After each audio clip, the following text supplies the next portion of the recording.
नमस्कार, हजुरहरू सम्पूर्णलाई स्वागत छ मेरो युट्युब च्यानल शेयर मार्केटिङ नेपालमा।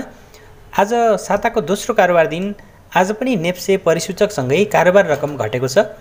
आज 4 अर्ब 58 करोड 22,12,579 रुपैयाँ बराबरको शेयर कारोबार भएको छ र कारोबार रकम चाहिँ दिन प्रतिदिन घट्दै गइरहेको छ। र यता नेप्से भने आज 11.78 अङ्कले चाहिँ घटेको छ र नेप्से 11.78 अङ्कले गिरावट आएर 2822.73 अङ्कमा चाहिँ पुगेको छ। अघिल्लो हप्ता पनि नेप्से 2800 कै वरिपरिमा रहेको थियो, तर 2800 भन्दा कम आउन नसकेर फेरि पुनः मार्केट बढेर चाहिँ 2800 क्रस गरेको थियो। तर फेरि त्यसपछि पनि दिन प्रतिदिन चाहिँ हाम्रो शेयर बजारमा गिरावट देखिएको छ र आज 11.78 अङ्कले चाहिँ गिरावट देखिएको हो। कुल आज 224 वटा कम्पनीहरूको शेयर कारोबार भएको छ। आज दिनभरिको स्थिति हेर्ने हो भने नेप्से सुरुमा चाहिँ प्री ओपनमा केही अङ्क चाहिँ बढेर ओपन भएको थियो र त्यसपछि नेप्से धेरै बेरसम्म तल त्यसपछि माथि आउने प्रयास गरिरहे पनि फेरि सेलिङ प्रेसरले गर्दा नि नेप्से तलमाथि गर्दै अन्तिममा चाहिँ 11.78 अङ्कले गिरावट आएको छ। तपाईले यो चार्टमा पनि देख्न सक्नुहुन्छ, यो आजको हो। र आज केही घटेको बजारमा बीबीसी अर्थात् विशाल बजार कम्पनीका लगानीकर्ताहरूले सर्वाधिक कमाएका छन्। 9.99% ले त्यसको शेयर मूल्यमा वृद्धि भएको छ आज र 534 रुपैयाँ बढेर 5879 रुपैयाँ चाहिँ कायम भएको छ। र त्यसैगरी दोस्रोमा एचडिएल रहेको छ। एचडिएलको आज 8.02% ले मूल्य वृद्धि भएको छ। यसको 5685 चाहिँ यसको मूल्य पुगेको छ। त्यसैगरी हाइड्रो पावरबाट चाहिँ सीएचएल आज राम्रो बढेको छ। सीएचएलको 7.78% ले वृद्धि भएर 457 रुपैयाँ पुगेको छ। त्यसैगरी जीडब्ल्युएफ डिभेन्चर 83, त्यसैगरी यो सीएचडीसी पनि आज राम्रै बढेको छ। 5.31% ले यसको शेयर मूल्यमा वृद्धि भएको छ। आज 33 रुपैयाँ बढेको। केही समय अगाडि मात्र आइपिओ निष्कासन गरेर दोस्रो बजारमा कारोबार भइरहेको छ यसको र हिजो र आज राम्रैसँग बढेको छ। यो कम्पनी नराम्रो होइन, कम्पनी एकदमै राम्रो कम्पनी रहेको छ। यसले चाहिँ हाइड्रो पावर कम्पनीहरूमा लगानी गरिरहेको कम्पनी हो। 3 वटा हाइड्रो पावरहरूबाट चाहिँ यसले विद्युत उत्पादन गरिरहेको छ भने बाँकी 3 वटा हाइड्रो पावर चाहिँ अहिले पनि निर्माणाधीन अवस्थामा रहेको छ। एकदमै राम्रो आम्दानी गरेको कम्पनी हो, राम्रो कम्पनी हो। त्यसैले यसको मूल्य चाहिँ वृद्धि भइरहेको छ दिन प्रतिदिन। त्यसैगरी आरबिसिएल पिओ पनि आज बढेको छ। 5.30% ले वृद्धि भएको छ। अनि एनएलओ भनेको नेपाल लुबी ओइल, यो भनेको यसमा चाहिँ डिमान्ड एकदमै हाई हुन्छ। तपाईहरुले मार्केटमा चाहिँ मार्केट डेप्थ वाच गर्नु होला भोलि पनि। यो कस्तो स्टक हो भने यसको महिना दिनमा 1 दिन 2 दिन अथवा वर्षमा 1-2 वटा कारोबार भइराख्छ, तर सप्लाई आउँदैन, अर्थात् थोरै किता चाहिँ यसको पब्लिकमा रहेको छ।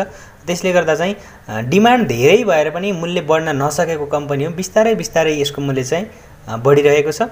आज चाहिँ यसको कारोबार भएछ, देख्दा खुसी लाग्यो मलाई पनि। र त्यसैगरी अर्कोमा चाहिँ एचआइडिसिएल रहेको छ। यो एचआइडिसिएल चाहिँ मार्केट क्लोज हुने भन्दा केही समय अगाडिसम्म चाहिँ आज रातोमा थियो, धेरै घटेको थियो। टप लुजर्सको चाहिँ 4-5 नम्बरतिर थियो होला। त्यसपछि एकाएक वृद्धि भएर चाहिँ 470 मूल्य पुगेको छ। 70 रुपैयाँ बढेको छ। 3.75% ले वृद्धि देखिएको छ भने त्यसैगरी एनएबीबीसी र एसटीसी पनि आज सर्वाधिक कमाउने लगानीकर्ताका कम्पनीहरूको चाहिँ अग्रस्थानमा यी कम्पनीहरू देखिएका छन्। र आज मार्केट 11 अङ्कले घटेको बेलामा पनि जिओएफएल को सर्वाधिक घटेको छ। 6.36% ले आज यसको मूल्यमा चाहिँ गिरावट देखिएको छ। त्यसैगरी केआरबीएल, जीएमएफआईएल, एनएचपीसी, एनआईसीएल, एमपीएफएल, अप्पर अनि सीएफसीएल, यूएमआरएच, पीपीसीएल लगायत चाहिँ आज घटेका छन्। र यसमा चाहिँ फाइनान्स कम्पनी र हाइड्रो पावर त्यसैगरी डेभलपमेन्ट कम्पनीहरू चाहिँ यसमा समावेश रहेका छन्। आज कारोबार रकमलाई हेर्नुपर्दा कारोबार रकममा आज एचडिएल चाहिँ टपमा रहेको छ। 41 करोड भन्दा बढीको शेयर कारोबार भएको छ एचडिएल को। त्यसैगरी दोस्रोमा अप्पर तामाकोसी नै रहेको छ। अप्पर तामाकोसीको 19 करोड भन्दा बढीको शेयर कारोबार भएको छ। त्यसैगरी NBL, NIFRA, NTC, NHPC, NICL, NRIC, HIDCL, NIC Asia लगायत चाहिँ आज टप टर्नओभरमा देख्न पाइएको छ हामीले। अर्थात् यी कम्पनीहरू आजको टप 10 टर्नओभरमा चाहिँ अटाएका छन्। अर्थात् यी कम्पनीहरूको आज दिनभर सर्वाधिक कारोबार भएको छ। र शेयर बजार फेरि पनि एकचोटि साइडवेजमै गइरहेको छ। त्यस्तो धेरै पनि घट्न सकिरहेको छैन र धेरै बढ्न पनि सकिरहेको छैन। आज त अब नेप्से सूचकका साथमा खरिद बिक्री रकम पनि घटेको छ र खरिद बिक्री रकम चाहिँ कारोबार सुरु भएको केही समय पछाडि नै खरिद बिक्री रकम चाहिँ घटिरहेको थियो र बजार चाहिँ बढ्न सकिरहेको छैन। असारमा चाहिँ कर तिर्ने चटारो, बैंकका सावा ब्याज बुझाउने दबाब पनि भएको छ र त्यसले गर्दा नि अलिकति असर चाहिँ गरिरहेको छ। साथै बजारले चाहिँ मौद्रिक नीति पनि कुरेको देखिन्छ। अर्थात् अब आगामी मौद्रिक नीतिमा लगानीको लागि के कस्तो वातावरण सिर्जना हुन्छन् त भनेर लगानीकर्ताहरूले कुरेको पनि हामीले देख्न सकिन्छ। किनकि मौद्रिक नीति भनेको शेयर बजारलाई प्रत्यक्ष रूपमा चाहिँ प्रभाव पार्ने विषय हो र मौद्रिक नीतिलाई नै आधार बनाएर धेरै लगानीकर्ताहरूले चाहिँ आफ्नो रणनीति टार्गेट गर्छन् कम्पनीहरूमा। त्यसले गर्दा मौद्रिक नीतिलाई पनि कुरेको मानिन्छ।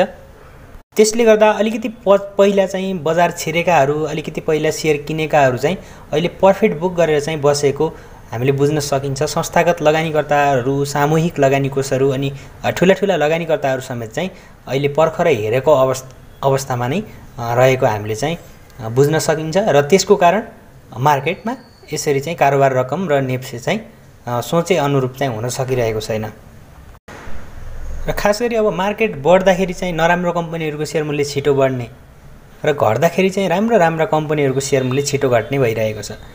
त्यसैले चाहिँ थोरै रकमको चाहिँ आफूले अलिकति राम्रो कम्पनीहरूको सेयर चाहिँ थोरै गरेर यो बेलामा किन्न सकियो भने 5-6 महिनापछिको बोनस सेयर हामीले चाहिँ खान सकिन्छ। कतिपय कम्पनीहरू यदि नेप्से केही गरी डाउन ट्रेन्डमै गइहाल्यो, घट्यो भने पनि ती कम्पनीहरूले दिने लाभांशले गर्दा चाहिँ हामी ती कम्पनीमा गरेको लगानी चाहिँ नोक्सानीमा जाँदैन, त्यति धेरै नोक्सानी हुँदैन। त्यस्ता खाले कम्पनी चाहिँ हामीले छनौट गरेर किन्न सक्नु पर्यो। अहिले हामीले भाइरल सेयरमा लागेर 1-2 दिन 2-4 दिन राम्रो कमाइएला, तर फेरि तिनै कम्पनीले हामीलाई रोडमा ल्याउन पनि सक्दछन्। त्यसैले राम्रो कम्पनीमा गरेको लगानी चाहिँ दीर्घकालीन रूपमै राम्रो हुन्छ र त्यसले हामीलाई चाहिँ एउटा राम्रो दिशा पनि देखाउन सक्ने सम्भावना चाहिँ हुन्छ। खास गरी इपिएस र पिई रेसियो हेर्नुपर्छ। पिई रेसियोले चाहिँ कम्पनी बढी मूल्यको छ कि कम मूल्यको छ भन्ने जनाउने गर्दछ। सकेसम्म पिई रेसियो कम भएको कम्पनी चुज गर्ने र इपिएस चाहिँ बढी भएको चुज गर्ने र यो पिई रेसियो इपिएस चाहिँ हामीले फरक कम्पनीहरूबीच कम्पेयर गर्ने भन्दा पनि एउटै सेक्टरका एउटै इन्डेक्सका चाहिँ विभिन्न कम्पनीहरूसँग तुलना गर्नुपर्ने हुन्छ। जस्तो कि हामीले बैंकिङ सेक्टरको कुनै एउटा कम्पनीलाई माइक्रो फाइनेन्सको सेक्टरको अर्को कम्पनीसँग तुलना गर्दा चाहिँ अलिकति त्यो फरक आउन सक्छ रिजल्ट। त्यसैले बैंकिङ सेक्टरको हामीले हेर्दैछौँ भने बैंकिङ सेक्टरको अर्को कम्पनीसँग चाहिँ कम्पेयर गरेर लगानीको वातावरण बनाउनु पर्ने हुन्छ। आजको लागि यति नै रहेको थियो। भिडियो कस्तो लाग्यो, जस्तो लाग्यो त्यस्तै प्रतिक्रिया दिन नभुल्नुहोला। धन्यवाद।